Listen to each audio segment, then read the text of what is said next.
Okay, all right. So now that we've got this game working away, if we want to use this to catch the tacos that are falling down, looks great.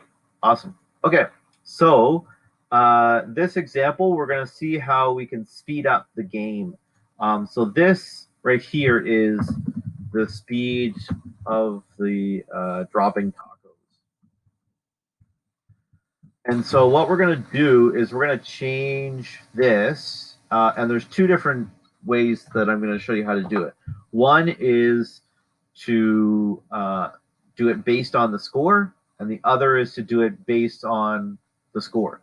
So I just said the same thing twice, but we're going to do it in two different ways. One is going to be based on the score. If the score is within a certain range, so once you get to have a score of 10, then it will speed it up. Score of 20, then it will speed it up. Score of 30, then it'll speed it up. Those type of things. So that's one way to do it, and so that's how I'm going to do it in this one.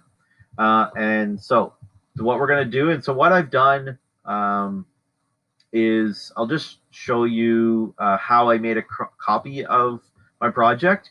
Is so I've got my catching tacos here. And so if I click on this My Projects here, it'll show a list of all my projects that I've done. And so if I just click on this, if I double click it, it would open it. But here I want to duplicate it. And so instead of linear, I'm going to actually have it like quantize. So I'm just going to say quan. Um, and so what I mean by quantize is that double or that like step as it goes up. So again, based on that step, we're gonna increase or decrease that speed. So obviously, it makes more sense to have. So this number, it's 500 now. When the number goes down, it will increase that speed. So if I click this on 200 and we watch it, you see how much faster it is now. And so you have to have a better reaction time. And so we want to have it that if the score is a certain amount, then we will do that. And so what I've done is I've just moved this down here, and then I'm going to have some if statements, and we're going to have some if else. And so we'll have this pause here, and then we'll just have a variable called, or not a variable, we can actually go into here and we can figure out what this score is. So here it's got like a built-in variable score. And so we're going to use a condition or a comparison condition that we can drop in here. I just like to have it like this. And so if the score, if score is greater than, let's say 10, we're going to duplicate this and put it in here. And then instead of, so we can start off at 500, then maybe we got 400, and now we can start adding some more in here. So duplicate. So now if it's greater than 20, pause can be 300. I don't need those ones. So there we are. So now let's see if we can play this. So we got it. Oh, it's way too fast. So I'm going to reset the game. If score is greater than 10, do that. Score is yeah, okay. So why is it way too fast? Oh, it's inside that. Haha. I had it inside of this taco equal to 4. So we want to make sure that these are two separate blocks that are going on. And now we can see that it's running a lot faster.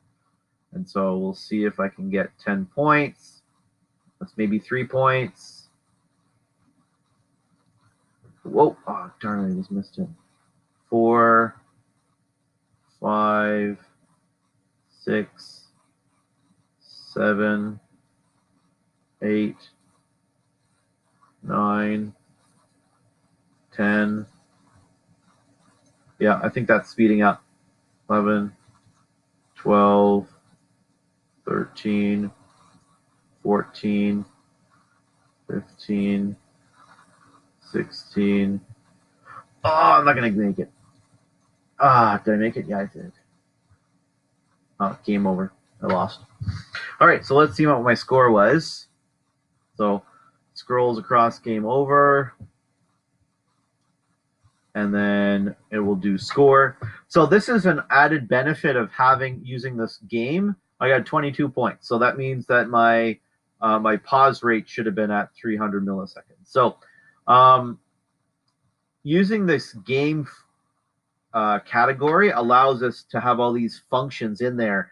We just need to use the like set score and set life, and then remove life and change score, and it will do all this sort of back end coding. So it's similar to functions, which we're going to do throughout this course.